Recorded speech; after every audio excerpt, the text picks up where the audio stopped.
Je crois que c'est le même problème. N'enge constitution il y a 2005 et prévoyait qui découpage à la province. N'enge mon copé même constitution on a et prévoyait qui gratuité enseignement. Kabila fini dans découpage à la province. Tu évites raison ça qui nini. Tshisekedi dit à la kisi bonne foi appuyer bouton il y a gratuité bien même si ma tante pour y a le bien époque na bango pe ça qui na même logique on a mais bon il y a pas bossana qui ba combat ba province c'est gratuité ça qui ngape na bossani na yebi en côté donc moyen na côté na détail exact.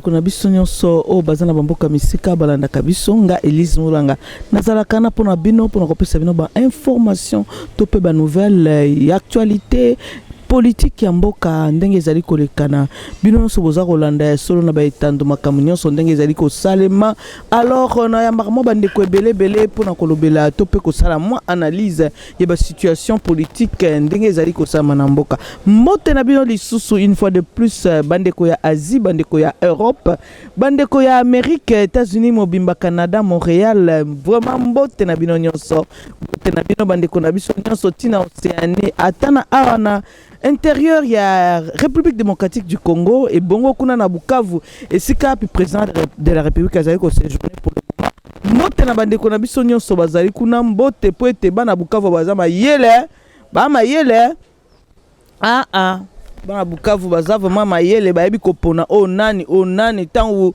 présentation zali ko salema ndeko na biso VK sali présentation ya bato esengela ki te ba wolola ki po bango bazaka suba ta sentimenté. Bon merci on les entre parenthèses on va luka pa et invité na ngai Jacques Kalonji bonjour. Bonjour moi Mulanga. Boni mokolo malamu. Oui ça va. On a bien yo zali mopanzi sango oyeda kabiso vraiment ba analyse oyo bande konangai nde na ebisa kabino vraiment tout ça comment ba analyse ko lobela makambo zo le kana mboka. Alors Jacques ozali quand même au courant pour yebi ozali démarche ya CLC pour na marche gouvernance pe impunité na kati ya mboka. Alors marche wana na ebité ezali malamu to ezali mabe. C'est pas un problème quand un groupe il y a des citoyens kutani balobi baloba des aveux na bango des approbations na bango na anti-valeur la corruption pe soutenir ça la promotion il y a bonne gouvernance nazomo na mabe moko wana te donc je crois que à tout moment ne to ko sala ngoli boso caméra en émission tout qu'on peut ko sala yango na ba banderole libanda ça revient au même c'est le même combat c'est la même lutte ndenge cardinal Ambongo Alobaï Kaza pour soutenir l'ikanisi wana topé initiative wana je crois que Ngapé également ce qui compte ce n'est pas la forme et locaux parce que Torozolu Ngatoluka ba défaut na forme mais ce qui est important nous portons le même message Zali non à la corruption et je pense que tout le monde peut le dire à tout moment même na Sia Pongi Rokola Mukolobi non à la corruption.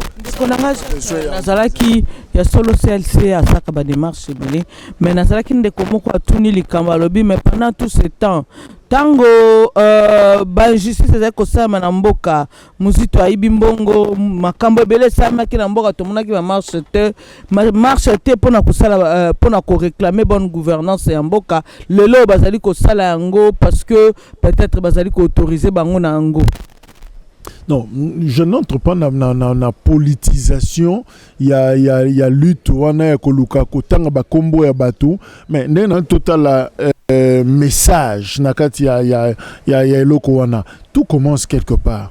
Hein, même Bitumba ya apartheid, dango pona kobundisa apartheid, je crois que il a Mandela Botama, il a fallu Akola, il a fallu Akangama, ça dit tout commence quelque part. Donc je pense que c'est ce qui est initiative moko entre guillemets en tout cas en ce qui me concerne et ça malamu pourquoi pas vous savez qu'on n'est pas côté mais au moins ça commence hein donc to bandi yango sikoyo et ça message pour la kolaksake oya kolinga zonge la bêtise oya kolinga zonge la ba comportement on a une fois fils moko passe qui marche dans ce sens wana ça qui démarche moko na sens wana peka kamel bato ebele batelemela kia tout dépend de mobile où ils ont animé mission dans makambo tout ça mais je reste et je continue à insister et là on a aussi comme bandeli le même message peut être porté par n'importe qui, même bébé, même paka, même jeune. Attends na se a pongi na se a mai à côté de malobi non à la corruption, même nzamba oza d'accord na ye.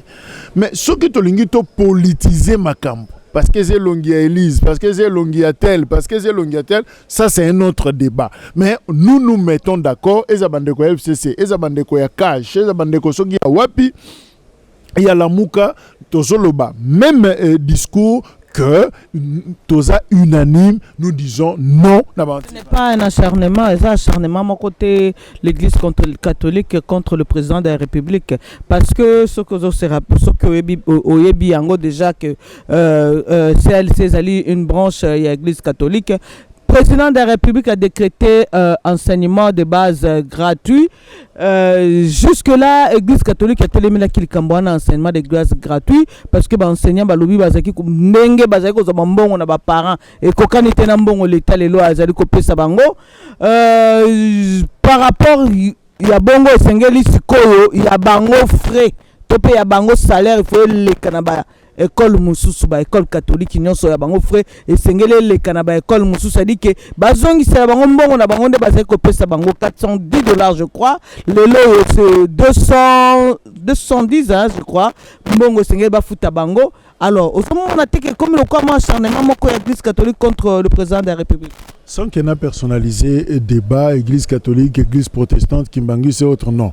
Je crois que le problème est que c'est posé dans l'ikamba gratuité enseignement et c'est l'ikamba étude de faisabilité préalable simplement. C'est-à-dire et ça c'est un projet oyo bouton nango c'est bani qui est constitution d'apprévoir yango. Ndenge moko la même constitution a prévoyé qu'il likambo ya kukata ba province na 26 tolongwa na 11 token na 26. Je crois que Kabila contre toute attente a fini bouton à 26 provinces. Parce que c'était pour déstabiliser Katumbi, c'était pour faire ceci, mais au moins tout ça déjà dans 26 provinces. Le problème à l'époque c'est qu'il débat sur la viabilité qui devient drôle pratiquement la province est on est au Botama. Est-ce que vous avez la viable, est-ce que vous avez une infrastructure? C'est ça le débat. Je crois que c'est le même problème. N'enge constitution il y a 2005 et prévoyait qui découpage à la province. N'enge mon copé même constitution on a et prévoyait qui gratuité enseignement. Kabila fini dans découpage à la province. Tu évites régions ça qui nini. Tu sais que d'IP à la qui si bonne foi à appuyer bouton il y a gratuité bien même si ma tata poni à lobby époque na bango parce que na même logique on a mais bon il y a pas bossana qui ba combat ba province c'est gratuité ça qui ngapé na bossani na ebi en côté donc moyen c'est-à-dire appuyer. Mais tout ce que nous demandons, c'est un engagement sérieux. Qu'on décréter gratuité, l'ikamba gratuité, prise en charge des enseignants, des parents, c'est un phénomène et l'on a... C'est bandit puisqu'on a déjà payé les enseignants mois de septembre. Mais justement, il y a un likamba qui soulevé. Ceux qui payent bango mois de septembre, payent bango combien? Ceux qui ont $294 par exemple. Ok. Pour les citoyens, pour les citoyens, tout le monde qui oyo abandé kozwa 50 000 francs. Na bongandanga to na buzi azozwa 50 000 francs. Et que sikoyo a commis na desa et ko osala qui peleke sende bakino ba bakeche tout. Voilà. Mais pour enseigner un collège Boboto par exemple, abandé déjà kozwa $700. To 900. Alors bino mbongo ba parents ba futa minerva ya ba $400 to bongisi siko ba reçoit 294 bon mati to bokiti par rapport à enseignant ça pose problème siko soki bokenango na sens que ozonga na makasi il va se poser et entamer qualité d'enseignement au yakopesa ça dit on résoudre des problèmes côté moko bo créer problème sika mususu. Alors voilà pourquoi je dis cela nécessite une étude de faisabilité. C'est-à-dire pour tenir compte de la sensibilité de la réalité à province d'enseignement et sa réalité à capitale de la grande ville d'enseignement. Alors, essayer d'harmoniser. Soit tout qu'il y a un système, il y a palier. Tout qui n'a malembe. Tout bandi yango ndambo ba province to par exemple na ouest, tout qui na est, tout qui na nord, il y a des spécialistes pour ces questions. Entre-temps, ba parents bazo continuer au foot à côté.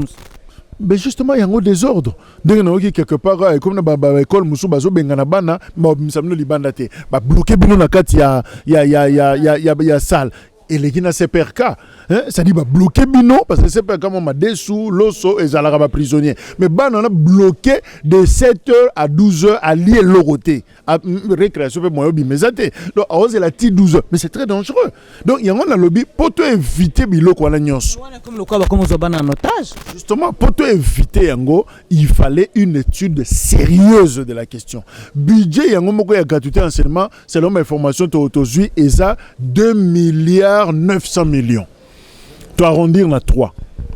Or projet au gouvernement zo bongama po que na on assemblée eza 7 milliards de francs.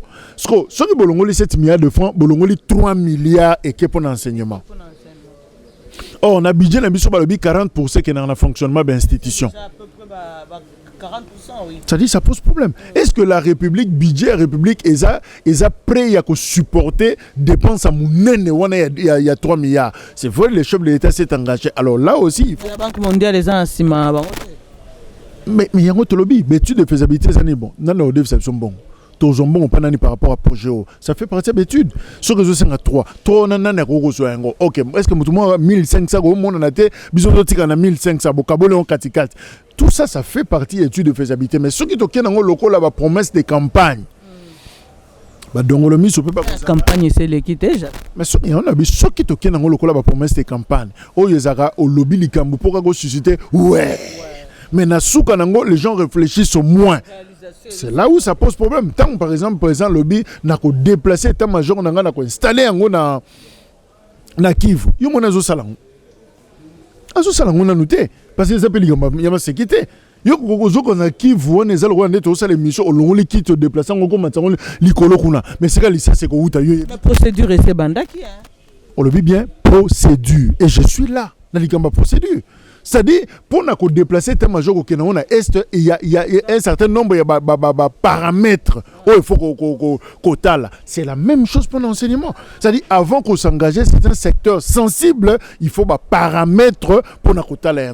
Donc, je ne refuse pas, moi je loue parce que Bisso, to coli, na système où il y a prise en charge à parents. To fouti na franc belge, to au côté na dollar, to fout depuis. Alors, to boti bana.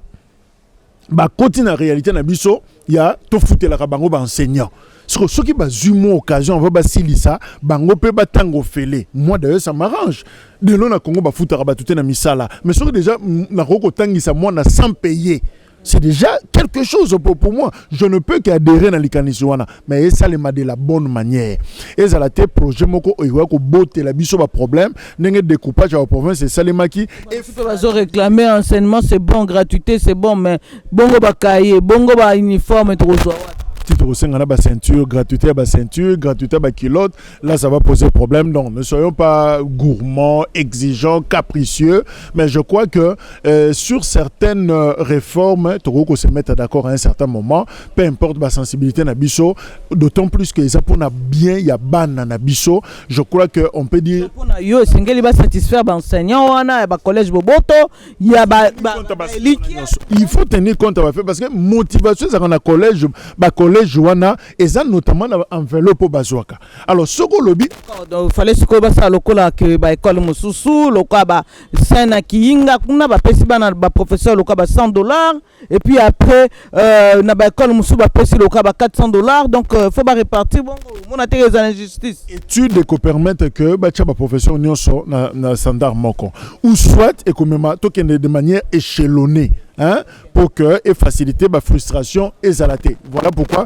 nous avons une solution d'autant plus que nous sommes experts dans la question en athée, mais je demande à ce que chaque étude sérieuse, nous avons un système qualificatif, chaque étude sérieuse et salémi, je crois qu'ils trouveront toujours des solutions pour l'accompagnement, il y a projet, il y a gratuité enseignement. nazongeli lisusu likambo na biso ya marche le 19 eza kala te bazosala marche wana eza kaka mpona eza pona kaka intérêt pe ya mboka nayebi te sikoyo intérêt ya mboka ngo zoko s'étendre na ba niveau kaka ya impunité to ya to pe ya bonne gouvernance kaka to et s'étendre pona ba niveau mususu nayebi te soki ozui déjà connaissance ya likambo o ya marche o tellement ndenge bazali ko préparer parce que tomoni bato nyonso même bato la muka bango pe ba s'accrocher na likambo ngo opposition nyonso pe kei soutenir likambo on dirait opposition c'est la loko moko boye ya défense pour pas s'accrocher nango pour pas s'appuyer nango. Non, je crois que ça sert à rien tout la langue de bois. Le problème c'est que na kati ya dossier oyo dans les spéculations, il y a un nom qui est cité. Isaiah Mutumoko à sa proche, il y a président de la République Vital Kamerhe. Moi, je suis tombé sur les rapports, il y a mission, il y a inspection générale de finances, na tangi yango, puis na salela yango émission. Na kati wana balobi parmi ba conclusions et recommandations et mission wana balobi que bazoko reprocher ba virement ba transfert et salami ya mbongo. Mbongo wana 15 millions et salami pas selon les normes et respecté et salami en toute irrégularité.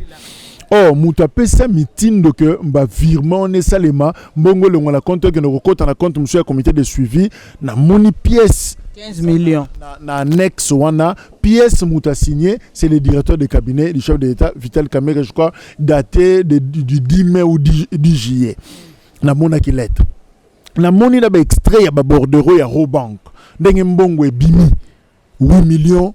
Après, comme 3 millions, après 3 millions, Yasuka so ils avaient combien? Je vu ma preuve, ma bordereau et Zali na de rapport. Ce qui veut dire que Mbongo existe réellement parce qu'on a dit que l'argent est là.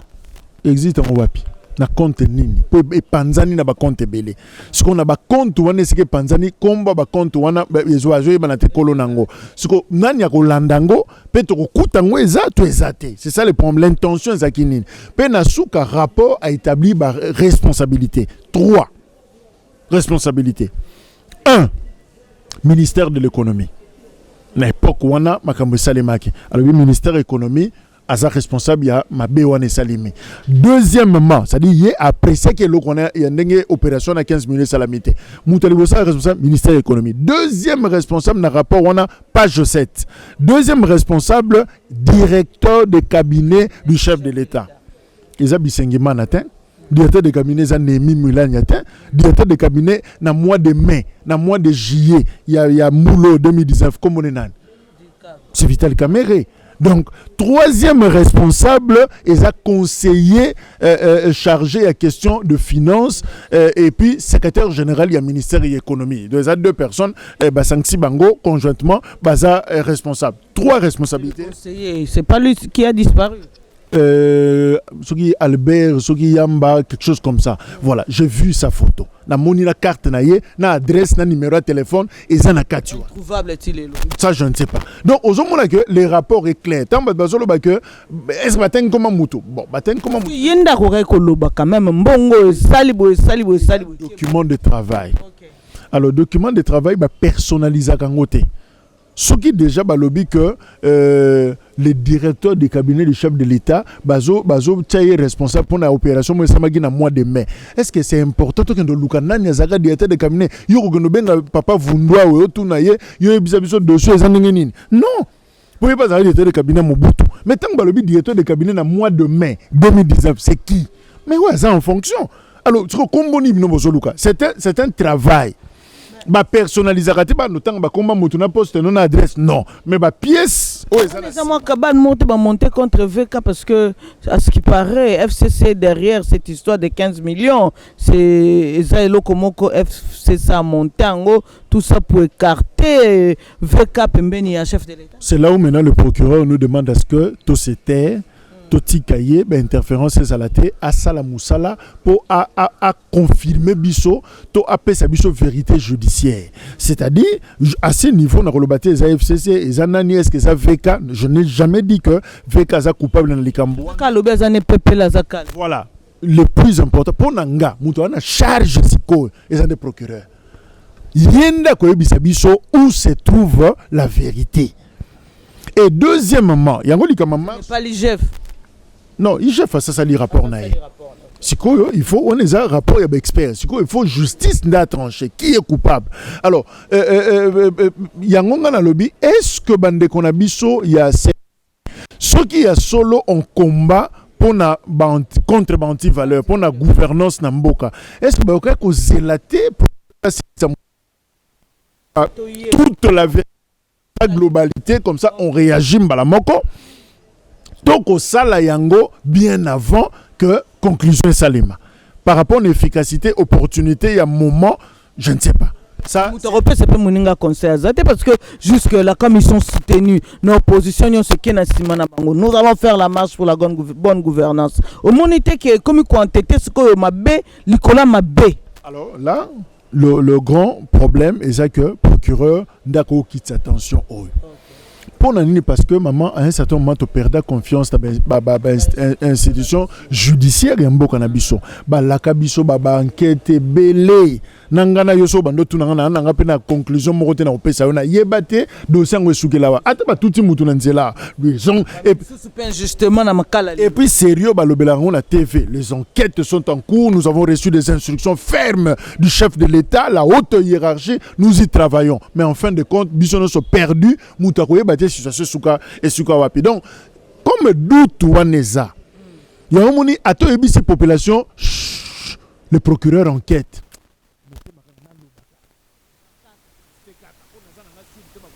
Là, interférence et gros ça là. Ça dit les gens ne sont pas d'abord un banquet tout le temps, une éternité, ce qui dans un délai raisonnable. Le procureur partant déjà dans ma conclusion, il IG va pécier. À quoi copier biso conclusion le plus rapidement possible, ça va apaiser la tension et puis on saura toute la lumière pour la yango responsable. Le vrai c'est mais ceux qui vont tripoter et locaux, là, ça va vraiment créer méfiance et causer une tache d'huile sur l'actuelle gouvernance, sur l'actuel régime. Oyo et longwa kate. Au moment que ce soit celle-ci, que ce soit l'opposition, nous sommes calme, mais tous les nous procureur a fait ça. Travailler dans un délai raisonnable. Pas si pesa procureur a quoi pression l'enquête pendant le temps que ça va. Bon, ça 5 ans. Mandat même une année 5 ans. Bon, il y a au 4 mikolo. Ce qui a le big enquête na 5 ans. C'est-à-dire 5 ans régime et Kate. Ce qu'on a enquêté. Oh, il y a aussi le bâti enquête salam. Kapanga la soka bâti enquête salam. Yo y a vérité. C'est ça le problème. Bon, cannabis depuis aussi à Koufati le Salimboula combien? Au moins, on a tendance à dire que 5 personnes, on n'a toujours pas de vérité par rapport à ça. Ils sont toujours spéculés. Moutoutel m'tapete massage. Moutoutel m'tapete qui ordre, vérité et humanité. Et c'est même bourreau, c'est même na audace, donne-moi des preuves. Donne-moi des preuves que ça bisso. Et là, on est bloqué dans un état de droit. Voilà pourquoi je dis que c'est au procureur à aider Bisso. Mais la vérité est têtue. C'est ce que je vais dire maintenant, que l'on ne se trompe pas. Congolais à lobby à Congolais l'éloté, très éveillé. Citoyenneté, ils ont déjà comme au Kemba. Ce qu'on dribble Bisso Siko, dans le bien, ils attachent d'huile. Au ressemble à savon nyoso yolingi. Au Sokole, on a Javel. Au Roko, on a ya source, ce que wapi. Mais ils ont attaché M. Tika la Kalibela. Ce que Tikali, ces peuples-là donnent l'impression d'être un peu distraits. Peuple au Salo, la Bossani. Mais 5 ans et belleté. 2020, au coup, on a tout le temps, on a mis ça. Bakoko bimi. Oh, il est na Snell, na Bochab. Qui pouvait croire que na dossier 15 millions, on va rappeler sur mon Snell. Et ça, on a 2001. Mais les gens s'en souviennent, le peuple a bossé à quel côté. Si les gens pensent qu'il va dribbler peuple, se couvrir une solidarité dans le mal, il arrivera un temps. Autre le bélo, mon introduction. Bateau yo, bazomé na est. Est-ce que bandimaka que tiba obi mabanda kuna waba la kibasi na toke meeting. Ba yebeke ba ozomela bango. Siko bazomeli bango pona likambo. Exemple likamba sala ki mukolo wana toza makambakala. Makambakala nyaoga ba aokisonya poli. C'est-à-dire le peuple sait toujours comment fouiner dans le passé. Donc bon les bon bomba ba enquête wana, bo tumbi ba rapport wana. Mais il y aura un temps, le peuple demandera des comptes alors de manière très sévère et que les canaux marchent oyo, c'est le sazolinga sala. Donc ça sert à rien, on ne trompe pas le peuple. Mutumoka loba na film Mobutu roi d'Isaïe, on va tromper pendant un temps, mais pas pour toujours. Il y aura un temps, peuple pas collecter l'esprit et il y aura des gens qui vont pleurer en 2023. D'accord, merci beaucoup. Il y aura des gens qui vont pleurer. En 2023, to clore dossier wana, total makamdenge zali kokende. Alors, Jacques Kalonji, pratiquement dans souka na ko aussi saboité sans que vraiment na lobela sujet o ezali ko salanga motema pasi pe salinga pasi mingi na motema ko yoka likambo o ya monene ndeko na biso Dominique Dinanga o azali moko na biso journaliste a betami lokola nyama na cellule ya UDPS Bruno Tshibala na habité sur okaki sangwana to kopesa point de vue na autre indignation na kozali.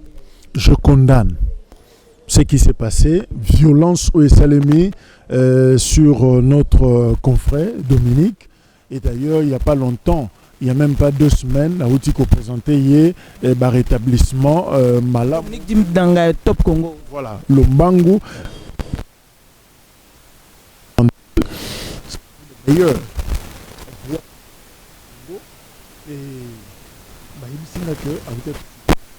attention dentro le baka azaki opéré na bengi na téléphone pe na encourager à réagir pe et na sepelaki na ekoyoka même pas 2 semaines a autozongela musala selon témoignage moko pesi ba bengi ko benga Dominique Ozawa pi tozana activité moko yaka wana UDPS Bruno Tshibala ya lobby nazana makoki ko koma kuna te ba insister. En tant que journaliste, on n'a que ça comme travail à faire. Journaliste, c'est un beau reportage. Abimi, Akei. Koko makomi, bafungo la porte, bakangi porte. Abaluka, atala na sima, batumi sa tubazo royelai. Moko atindiki, akwei. Nali pasu na ewana, akwei. Asape mutamunene. Tango alingia meka lokola atelema, mbata. Kofi, nde akwei atelema linga bandambangu. Au télémazo téléma bandambangu on a un nombre ngo multiplié par 100 pratiquement une cinquantaine ya batu zingiye alobi si ke ba brigand basana UDPS ya Bruno Tshibala tozo pesa non fait alobi babandi ko bete banzeto ba tchaka ba drapeau ba parti politique to ba ça ba parti bazoko na ba meeting na bango ba jusqu'au banzete on a ba drapeau babandi ko beta mutu ba auto ça l'opération. Pour nous pesa banzeta normalement ba brosse ba komola ndako donc il y a pêcheur et amunene bando betango mutu na nzoto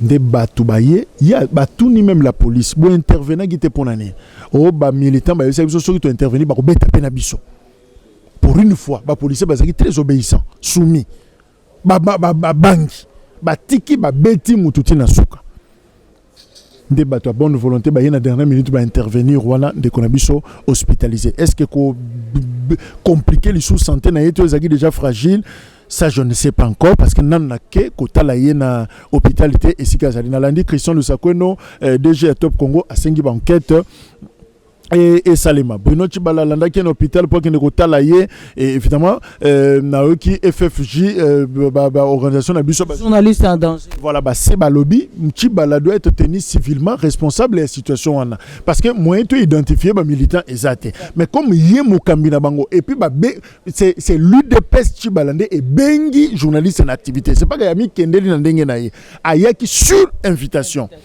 Et puis bah bêtier une activité na bino donc je crois que il faut partir wana et répondre et je crois que c'est quand même un mauvais précédent pour na likambu ya ndeko na biso Bruno Tshibala oyebi dossier Peter Tiani ndenge sukaki oyebi dossier ba journaliste musu ndenge suka on dirait eza eloko mo refrain ezo zonga kaka pourtant ba journaliste ba mo ba témoignant ndenge ba sunga ye ba sera zo azaki na prison ko sombela ba biloko akolia na kati ya prison na yebi ndeko Tshibala très bien.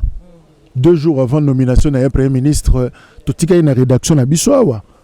Aleki saki loko moko yemo fa na TV azota lango yemoko.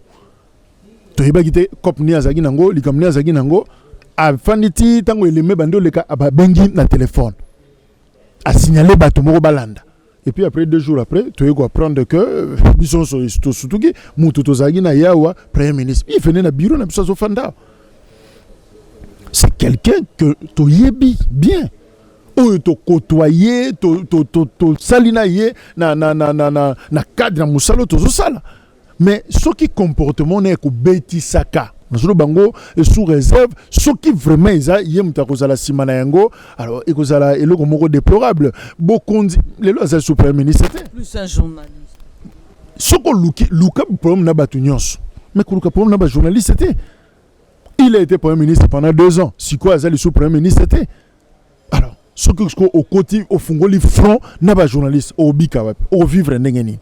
Donc moi je pense que pour élargir le champ la ligne c'est ma kosenga pena ba parti politique ba éduquer hein ba militant na bango. Parce que moi je me rappelle caméraman nanga pena journaliste moko bazalaka agressé na UDPS il y a 10e. Je crois que ba mekako moni siko to comme na difficulté. Hein, dans mon abandon bino ba journaliste professionnel te bokita na suru c'était na terrain mon zo suru ça ngozo melaka batu na okita ndengeni na za mutut soki Dominique na hôpital Jacques Kalonji na hôpital Elise na hôpital nani so sala musala po bino bobeta botala kate bobeta na caméraman na journaliste na ba réalisateur tout bozo beto au même moment soki bobeti biso nyonso qui va faire le travail ya on est commis à to benginga ndengeni au reportage na kokende te Madame Yoerotika ba image. Oh, quelque part, ezo sunga biso te to sala musana biso ndenge longo bani. Mais pour des raisons de sécurité, je ne peux pas m'hasarder l'eau qui est na permanence mora parti. Et l'eau que John Lungi la bêta maga sérieusement. Il y a pas longtemps. Oso mo ke to komi ko banga. Ba bengio yaka interview moko boy na okendete. Donc nazo senga na ba ndeko na biso parti politique ba pomba o bochaka wana na ebite bochela ka bango pona na nini ezaka contre ba journaliste tout ezaka pona sécurité interne ya ba parti na bino. Alors biso osala ba paquete on a sérieusement peur. Alors nous faisons notre travail. Dominique n'a fait que son travail. Alors ce qui mouta sali musala na ye ezo coûter ye hôpital ezo senga na à côté hôpital pour na musalo ya sali mala motato tika musala yango. Donc je pense que comme la lobby on a début je condamne fermement et lokowana et puis ndenge lusako na lobby le vrai auteur et sengeli ba yebana ba enquête sengeli et salema au cas contraire comme FFJ balobaki Chibala doit être tenu civilement responsable parce que finalement, il ne faut pas que Dominique a bête gratuitement comme ça. Donc, il faut quelque part qu'il y ait un responsable. Ce que c'est va déplacer. Un qui est de Libanda pour des soins, c'est quand même père de famille. Pour des soins appropriés, on doit le faire. Mais, la conclusion, que cette histoire cesse. Parce que quelque part, les choses ne sont pas paquetées. Mais ce qui peut presque ça veut dire avant journaliste à Koufa. Donc ça sert à rien. Toko tana ba kino ba rando. Toko tana rando wana non, nous sommes des partenaires. Donc ça la musala pour le développement mboka na biso totika politique ya banditisme.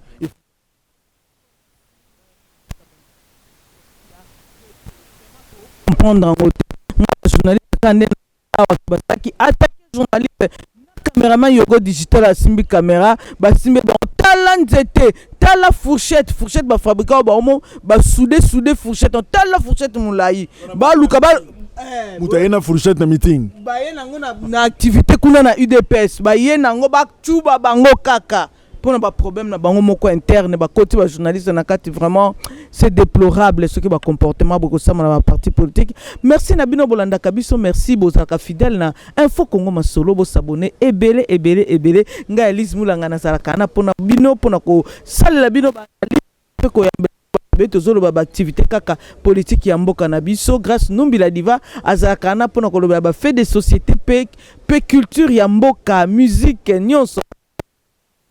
Merci na assistance ya grâce Numbila Diva, merci na Yogo Digital wa simbi caméra et bongo Roy Mbui o azaka bande konanga nyonso Davin Tulengi bande nyonso o balanda kabiso vraiment merci mingi na binonso équipe mobimba ya Info Congo Masolo na Belgique kuna et pas Dina Mbui Christelle Mbui Lydie Mbui pe Brigitte Mbui en tout cas merci na binonso en tout cas coucou na bande konabiso nyonso o bazali na République démocratique du Congo mobimba en tout cas je vous aime beaucoup et bon on a roloba au revoir na ndeko na ngai vraiment grâce à toi tu peux saka moi ba information vraiment ndenge sengeli na bande konabiso Jacques na musala malamu objectivité pesant sa responsabilité aux anango na musala nayo. Merci beaucoup, au revoir, moi je vous dis au revoir, bye. Thank you.